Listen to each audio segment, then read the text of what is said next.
Hallelujah, hallelujah. आज हमें फल चाहिए तो आज पेड़ लगाएंगे। आज हमें पैसों की जरूरत है, आज हम फल लगाए, फल पाने के लिए कोशिश करेंगे, ऐसा नहीं होगा। किसान पेड़ लगाता है, उसकी देखरेख करता है, उसका पानी दिया कि नहीं वो देखरेख करता है, वो फल आए तक उसके लिए मेहनत करता, उसकी रक्षा करता, उसे ढोर ना खा जाए, जंगली जानवर ना खा जाए, उसे कीड़ा ना खा जाए, फुवारा देना पड़ता, घास ना बढ़ जाए, उसे नींदना पड़ता है। और ज्यादा पानी बरसेगा तो वो खत्म ना कर दे, इसी समय पर उसे चुनना पड़ता है। कपास की हो या कटने वाले जो फले हो, फसलें हो। हालेलुया। एक दूसरे को कहो, तेरी आशीष के लिए तुझे जागरूक होना पड़ेगा, तेरी बढ़ोतरी के लिए तुझे जागरूक होना पड़ेगा। Hallelujah, hallelujah. हम निर्दोषता में चले, प्रार्थना में रहे, परमेश्वर के सलाहकार जो प्रभु के दास से है उनसे लिपटे रहे, करीब रहे। भाई मुझसे ये गलती हो रही, मैं क्यों गिरते जा रहा हूं, मैं कि मेरे जीवन में क्या कमजोरी हो रही, मुझे तुम सलाह दो। बोलो तो सही, वो तुम्हें सलाह देने के लिए तैयार है। प्रभु के दास जो है वो तुम्हें सलाहकार देने के लिए तैयार है। एक दिन कुर्सी चले जाए, एक दिन जो पद था वो खत्म हो जाए, जहां तुम पहुंचने वाले थे वो खत्म हो जाए। शैतान यही चाहता कि जहां तक तू है, वो पाप की ताकत तेरे अंदर जो बैठी है वो तुझे निष्फल करने के लिए है। Hallelujah, hallelujah. जो जरूरत थी स्त्री को, उसने कहा मैं क्या करूं। हालेलुया। अपनी जरूरत हजारों हो सकती, अपनी आज आवश्यकता हजार हो सकती मेरे प्रियो, परंतु परमेश्वर के पास में हमें जीना है, चलना है, हमें उससे सलाह लेना है। Hallelujah, hallelujah. 14 से 18 तक पढ़े।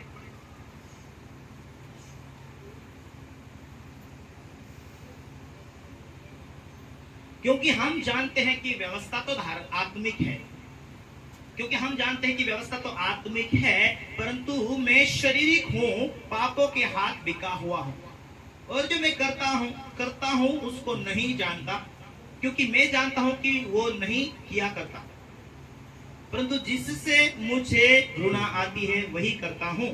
और यदि जो मैं नहीं चाहता वही करता हूं तो मान लेता हूं कि व्यवस्था भली है। तो ऐसी दशा में उसको करने वाला मैं नहीं वरन पाप है जो मुझ में बसा हुआ, क्योंकि मैं जानता हूं कि मुझ में अर्थात मेरे शरीर में कोई अच्छी वस्तु वास नहीं करती। इच्छा तो मुझ में है, परंतु भले काम मुझसे बन नहीं पड़ता।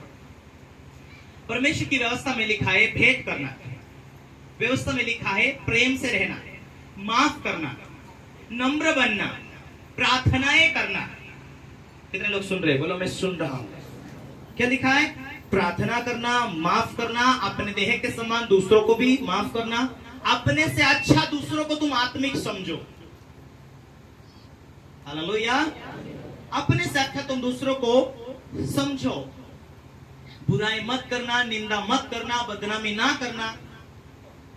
कौन चाहता? ये परमेश्वर चाहता, ये परमेश्वर की ओर से आई हुई सलाह है।